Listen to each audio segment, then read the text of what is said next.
ರಾಜ್ಯದ ವಿವಿಧ ಜಿಲ್ಲೆಗಳಲ್ಲಿ ವರುಣ ಅಬ್ಬರಿಸಿ ಬೊಬ್ಬಿರಿತಾ ಇದ್ದಾನೆ. ಅದರಲ್ಲೂ ಮಲೆನಾಡು ಭಾಗವಾಗಿರುವಂತಹ ಶಿವಮೊಗ್ಗ ಜಿಲ್ಲೆಯಲ್ಲಿ ವರುಣನ ಅಬ್ಬರ ಸ್ವಲ್ಪ ಜಾಸ್ತಿನೇ ಇದೆ ಅಂತ ಹೇಳ್ಬೋದು.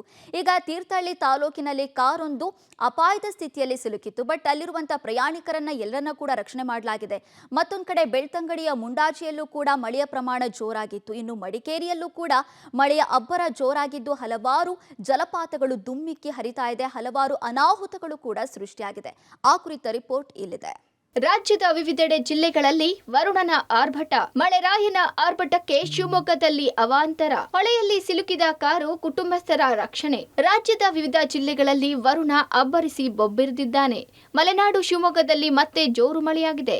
ತೀರ್ಥಹಳ್ಳಿ, ಹೊಸನಗರ, ಸಾಗರ ಭಾಗದಲ್ಲಿ ಭಾರೀ ಮಳೆಯಾಗಿದ್ದು ತೀರ್ಥಹಳ್ಳಿಯಲ್ಲಿ ಮಾಲತಿ ಹೊಳೆ ಉಕ್ಕಿ ಹರಿದಿದೆ. ಆಗುಂಬೆ ಸಮೀಪದ ನಾಬಳ ಸೇತುವೆ ಬಂದ್ ಆಗಿದ್ದರಿಂದ ಈ ಅವಾಂತರ ಸೃಷ್ಟಿಯಾಗಿದೆ. ಇನ್ನು ಹೊಳೆಯಲ್ಲಿ ಕಾರೊಂದು ಸಿಲುಕಿದ್ದು ಹೊನ್ನಾವರ ಮೂಲದ ಕುಟುಂಬದವರನ್ನ ಸ್ಥಳೀಯರು ರಕ್ಷಣೆ ಮಾಡಿದ್ದಾರೆ. ನಾಬಳ ಬಿದರಗೋಡು ಮಾರ್ಗವಾಗಿ ಶೃಂಗೇರಿಗೆ ಹೋಗ್ತಿದ್ದ ಕಾರಿನೊಳಗೆ ಮಳೆ ನೀರು ತುಂಬಿಕೊಂಡು ಮುಂದೆ ಸಾಗಲಾಗದ ಸ್ಥಿತಿ ನಿರ್ಮಾಣವಾಗಿತ್ತು.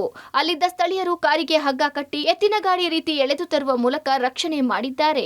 ದಕ್ಷಿಣ ಕನ್ನಡ ಜಿಲ್ಲೆಯಲ್ಲೂ ಭಾರೀ ಮಳೆ. ಮನೆಗಳಿಗೆ ನೀರು, ತೋಟಗಳು ಜಲಾವೃತ. ಪಶ್ಚಿಮ ಘಟ್ಟದಲ್ಲಿ ಮಳೆರಾಯನ ಅಬ್ಬರ ಮುಂದುವರಿದಿರೋದ್ರಿಂದ ದಕ್ಷಿಣ ಕನ್ನಡ ಜಿಲ್ಲೆಯ ಗ್ರಾಮೀಣ ಭಾಗದಲ್ಲಿ ಭಾರೀ ಮಳೆಯಾಗಿದೆ. ಬೆಳ್ತಂಗಡಿಯ ಮುಂಡಾಜಿಯಲ್ಲಿ ಹಲವು ಮನೆಗಳಿಗೆ ಮಳೆ ನೀರು ನುಗ್ಗಿ ಸಾಕಷ್ಟು ಅವಾಂತರವನ್ನೇ ಸೃಷ್ಟಿ ಮಾಡಿದೆ. ಅಲ್ಲದೆ ಭಾರೀ ಮಳೆಯಿಂದ ಈ ಭಾಗದ ಜಮೀನುಗಳು ಜಲಾವೃತವಾಗಿದ್ರೆ ಅಡಿಕೆ ತೋಟಗಳು ಜಲಮಯವಾಗಿದೆ. ಇನ್ನು ರಸ್ತೆ ಕಾಮಗಾರಿಯಿಂದ ಚರಂಡಿ ಮುಚ್ಚಿ ಹೋಗಿದ್ರಿಂದ ಮನೆಯ ಮುಂಭಾಗದಲ್ಲಿ ಮಳೆ ನೀರು ಹರಿದು ಬಂದಿದೆ.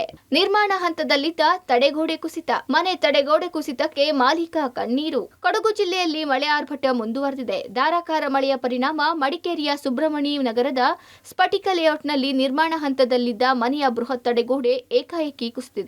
ನಿವೃತ್ತ ಪೊಲೀಸ್ ಅಧಿಕಾರಿ ಬಿದ್ದಪ್ಪ ತಮ್ಮ ನಿವೃತ್ತಿ ಹಣದಿಂದ ಹೊಸ ಮನೆ ನಿರ್ಮಿಸುತ್ತಿದ್ರು. ಬೆಳಗ್ಗೆ ಏಕಾಏಕಿ ಕುಸಿತವಾಗಿದೆ. ಇದು ಮಾಲೀಕನಿಗೆ ಆಘಾತವನ್ನುಂಟು ಮಾಡಿದೆ. ನನ್ನ ಕಣ್ಣೆದುರೇ ತಡೆಗೋಡೆ ಕುಸಿದು ಬಿದ್ದಿದ್ದು ತುಂಬಾ ನೋವು ತಂದಿದೆ ಎಂದು ಕಣ್ಣೀರಿಟ್ರು. ಇತ್ತ ಕಾಫಿನಾಡ ಮಲೆನಾಡ ಭಾಗದಲ್ಲಿ ಗಾಳಿ ಸಹಿತ ಮಳೆ ಅಬ್ಬರಿಸುತ್ತಿದೆ. ಚಿಕ್ಕಮಗಳೂರು ಜಿಲ್ಲೆಯ ಶೃಂಗೇರಿ ತಾಲೂಕಿನ ಕೆರೆಕಟ್ಟೆ ಭಾಗದಲ್ಲಿ ಭಾರೀ ಮಳೆಯಾಗಿ ತುಂಗಾ ನದಿ ಅಪಾಯದ ಮಟ್ಟ ಮೀರಿ ಹರಿಯುತ್ತಿದೆ. ಇನ್ನು ತುಂಗಾ ನದಿ ಪಕ್ಕದ ಕಪ್ಪೆಶಂಕರ ನಾರಾಯಣ ದೇಗುಲ ಮುಳುಗಡೆಯಾಗಿದ್ದು ತುಂಗಾ ನದಿ ಪಾತ್ರದ ಜನರಲ್ಲಿ ಆತಂಕ ಮನೆ ಮಾಡಿದೆ. ಇನ್ನು ನೆರೆ ರಾಜ್ಯ ಕೇರಳದಲ್ಲಿ ರಣಮಳೆಗೆ ಅಲ್ಲೋಲ ಕಲ್ಲೋಲವೇ ಸೃಷ್ಟಿಯಾಗಿದೆ. ಕೇರಳದ 8 ಜಿಲ್ಲೆಗಳಲ್ಲಿ ರೆಡ್ ಅಲರ್ಟ್ ಘೋಷಣೆ ಮಾಡಲಾಗಿದೆ. ವಯನಾಡಿನಲ್ಲಿ ಭಾರೀ ಮಳೆಯಾಗ್ತಿರುವ ಹಿನ್ನೆಲೆ ಶಬರಿಮಲೆ ಪ್ರದೇಶದಲ್ಲಿ ಆತಂಕ ಹೆಚ್ಚಿದೆ. ಇನ್ನು ತಕ್ಕೇಕರದಲ್ಲಿ ಮನೆ ಕುಸಿದು ಅಮ್ಮ ಮಗ ಸಾವನ್ನಪ್ಪಿರುವ ವರದಿಯಾಗಿದೆ. ಪತ್ತನಂತಿಟ್ಟ ಜಿಲ್ಲೆಯಲ್ಲಿ ರಾನ್ನಿ ನಗರದಲ್ಲಿ ಜಲಾವೃತವಾಗಿದೆ. ಒಟ್ಟಾರೆ ಕೊಂಚ ಬಿಡುವು ಕೊಟ್ಟಿದ್ದ ಮಳೆರಾಯ ಮತ್ತೆ ಅಬ್ಬರಿಸುತ್ತಿದ್ದು ಸಾಕಷ್ಟು ಅವಾಂತರವನ್ನೇ ಸೃಷ್ಟಿಸಿದ್ದಾನೆ. Bureau report, public TV.